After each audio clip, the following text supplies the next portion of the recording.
لو سألت أي حد عن فيلم طفولي هتلاقيه غالبا بيقولك السمكة نيمو. قصة أب بيحب ابنه جدا وبيغامر عشان يلاقيه. بريئة صح؟ لكن ايه رأيك لو قلتلك إن في نظريات مرعبة بتقول القصة مش بريئة ولا حاجة، وإن الفيلم اللي حبيناه واحنا صغيرين فيه جانب مظلم ممكن يخليك تشوفه بطريقة مختلفة تماما.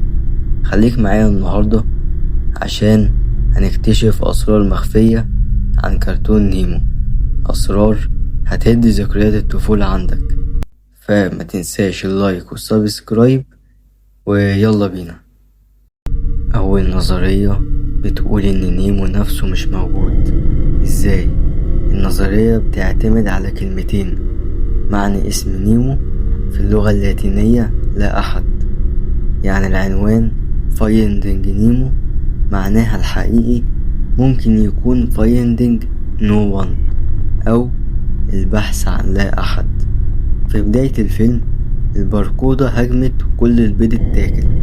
في النسخة الرسمية نيمو نجا، لكن النظرية دي بتقول لأ، نيمو مات مع باقي اخواته وامه، وكل اللي شفناه بعد كده كان هلوسة من عقل الأب اللي هو مارلين اللي رفض يصدق الحقيقة. لو ركزت هتلاحظ ان الشخصيات اللي قابلها مارلين زي دوري اللي هي دايما بتنسى، ممكن تكون انعكاس لمشاعره او مراحل الحزن اللي بيمر بيها.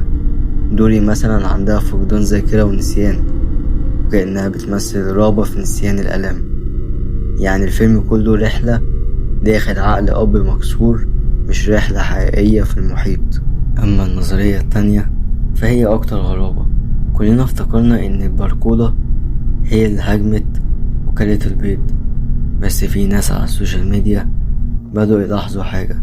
سمك المهرج في الحقيقة أحيانا بياكل بيضه، خصوصا لو حس إنه فاسد أو مهدد. وفي بعض الحالات الإناث ممكن هي اللي تاكل البيض. يعني النظرية بتقول يمكن الأم بسبب الخوف أو الغريزة أكلت البيض بنفسها، والأب مارلين صدق إنها ضحية هجوم الباركودا. النظرية التالتة بتقول إن الأب مارلين مش البطل اللي بنشوفه، بل هو اللي بيمنع نيمو من الحرية وبيتحكم في حياته لدرجة الخنق. لما نيمو حاول يثبت نفسه وخرج بعيد، القصة كلها بقت عن إعادة السيطرة مش إنقاذ. بعض الناس شايفين إن رحلته دي كانت عن أب مسيطر بيدور على ابنه الهارب، مش بطل بيدور على ابنه الضايع. سواء صدقنا النظريات دي أو لأ، مفيش شك إنها بتغير إحساسنا بالفيلم مرة واحدة. قصة دافية وبريئة تتحول لرحلة حزن، الصدمات والجانب المظلم للعلاقات. ويمكن دي عبقرية بيكسار، إنها تعمل قصة لكل الأعمار. الأطفال يشوفوها كقصة إنقاذ، والكبار يكشفوا المعاني العميقة والمظلمة وراها. وبكده نكون وصلنا لنهاية الفيديو.